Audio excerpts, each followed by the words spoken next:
सत्यराम सेवक के विषय में बता रहे हैं।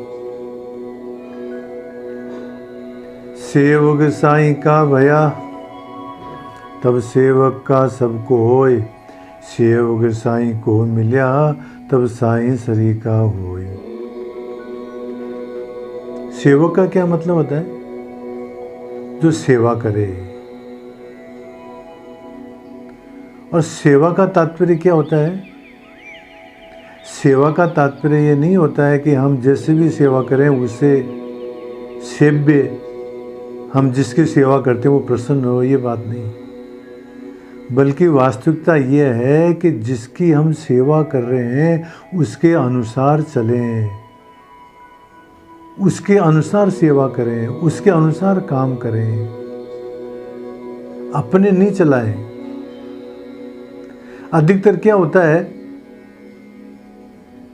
कि साधु महात्मा लोग कहीं पर भोजन करने के लिए जाते हैं, वो भोजन उनके अनुकूल नहीं पड़ता है, परंतु वो जो गृहस्थ लोग हैं उनको ज़बरदस्ती जो है वो खिलाते हैं। तो ये सेवा नहीं है महाराज।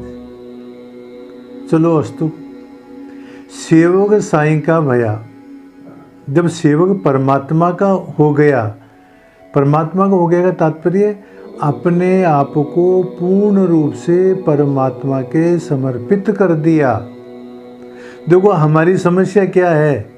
हमारी समस्या यही है कि हम अपने आप को बचा करके रखते हैं, हम अपने आप को सुपर समझते हैं, हमारे से समर्पण नहीं हो पाता महाराज।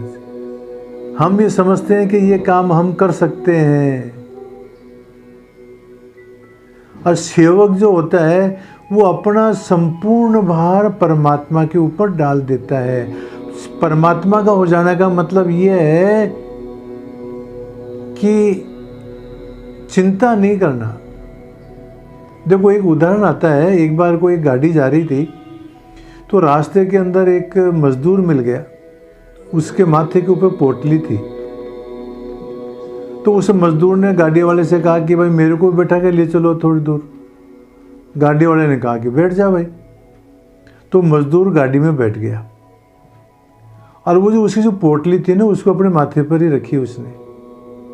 गाड़ी वाले ने कहा कि इस पोटली को भी गाड़ी में रख दे मेरे भाई।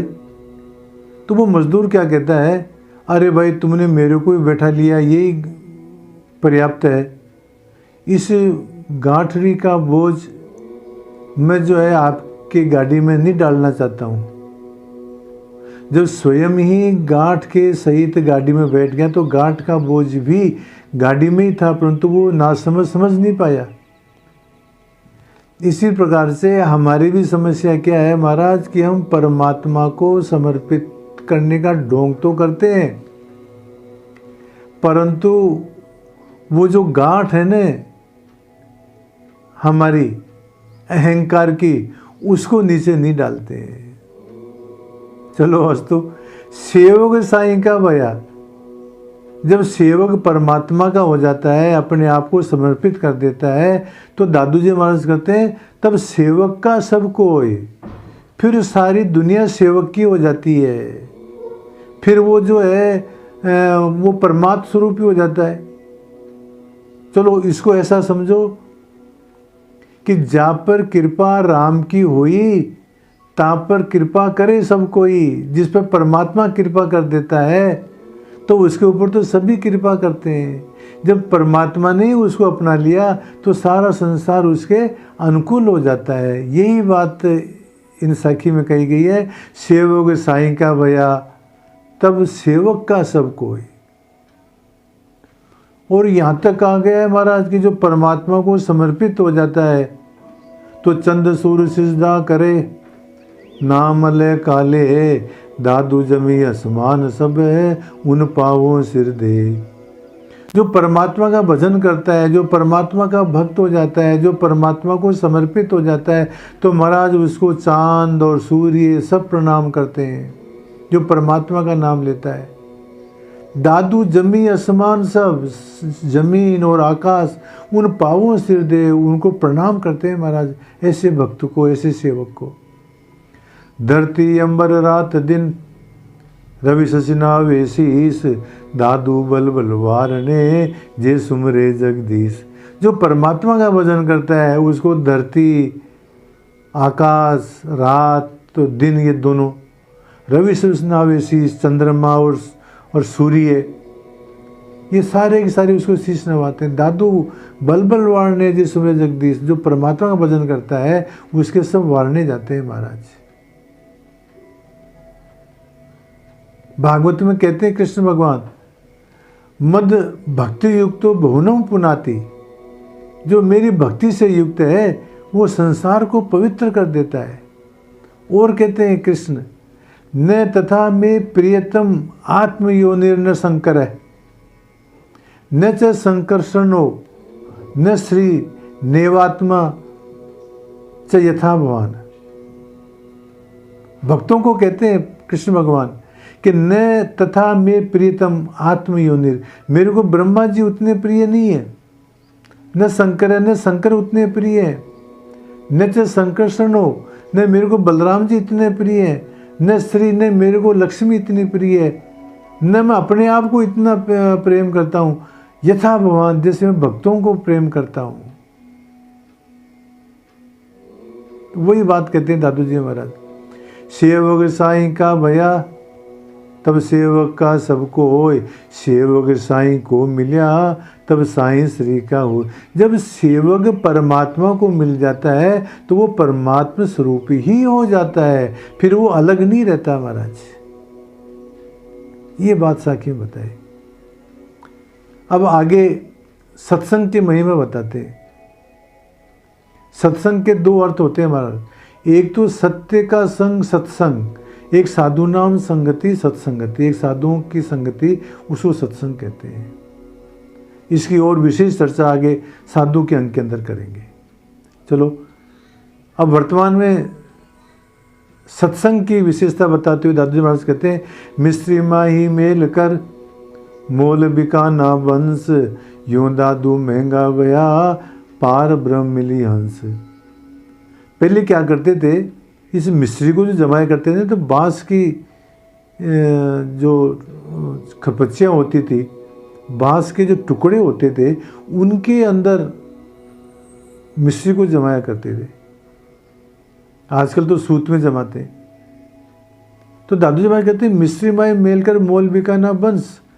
वो जो बांस की जो छोटी छोटी जो लकड़ियाँ हैं, छोटी छोटी जो बांस की जो खपच्चियाँ हैं, या छोटी जो बांस के जो टुकड़े हैं जिनके ऊपर वो मिस्री जमाई जाती है, तो जो भाव मिस्री का होता है उसी भाव से वो बांस भी बिकता है, मिस्री के कारण से। तो वही बात कहते हैं, मिस्री माई मेल कर मोल बिकाना वंश। बांस की इतनी वैल्यू नहीं है, परंतु मिस्री के संग के कारण से वो बांस की भी उतनी ही वैल्यू हो जाती है। यूं दादू महंगा भया पार में मिली हंस। इसी प्रकार से यदि कोई साधक परमात्मा से मिल जाता है तो महाराज वो भी अमूल्य हो जाता है। परमात्मा से जब तक अलग है, जब तक कोई वैल्यू नहीं है, जब तक कोई मूल्य नहीं है, जब तक कोई आदर नहीं है। और जब परमात्मा से मिल जाता है तो उसकी वैल्यू हो जाती है, उसका आदर हो जाता है, उसका सम्मान हो जाता है, उसकी महिमा बढ़ जाती है महाराज। वही बात करें दादू जी महाराज, मिस्त्री माई मेल कर मोल बिकाना वंश, यों दादू महंगा भया पार ब्रह्म मिली हंस। पीपा जी महाराज वे भक्त, वो कहते हैं, पीपा पारस परसता लोहा कंचन होय, सिद्ध की संगत बैसता साधक भी सिद्ध होय। पीपा पारस परसता, पीपा जी महाराज कहते हैं पारस को जो स्पर्श कर लेता है तो लोहा भी कंचन हो जाता है, सोना हो जाता है।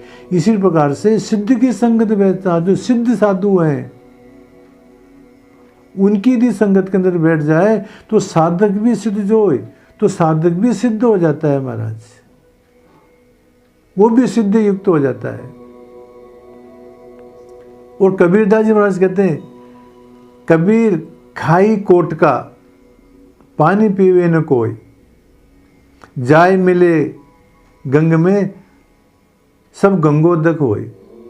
जो खाई होती है, कोई खड्डा सा होता है, और कोट जो जिसे ये जो किले होते हैं उनके चारों तरफ जो खाई खोद देते हैं। तो कबीरदास में दादू खाई कोट का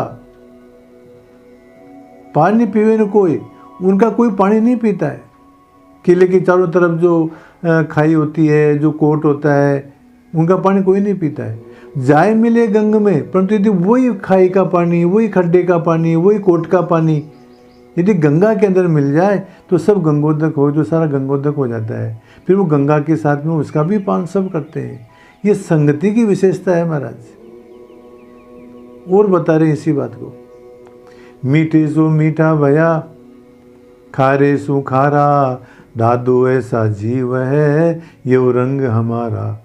हम जैसी संगत में बैठेंगे वैसा ही फल मिलेगा हमारे को। मीठी सो मीठा भया, यदि पानी के अंदर यदि मिश्री डाल देते हैं तो पानी क्या हो जाता है, मीठा हो जाता है। और यदि पानी के अंदर नमक डाल देते हैं तो वो खारा हो जाता है। नमक खारा है इसलिए पानी भी खारा हो गया, मिश्री मीठी है तो पानी भी मीठा हो गया। तो कहने का तात्पर्य, हम जिस प्रकार के संगत में बैठेंगे उसी प्रकार का रंग हमारे ऊपर चढ़ेगा। मीठे सु मीठा भया, खारे सु खारा, दादू ऐसा जीव है ये रंग हमारा। तो ये हमारा जीव इस प्रकार का है कि हम जैसा संग करेंगे वैसा ही हमारे पर प्रभाव पड़ेगा। इसलिए कहा गया दुसंग सदैव त्याज्य है, दुसंग को हमेशा छोड़ना चाहिए। एक छोटा सा दृष्टांत, एक कोई तोता पालने वाला था, उसके पास 2 तोते थे। तो उसने एक तोता राजा को दिया, अथवा ये समझ लो कि दोनों तोते राजा को दिए।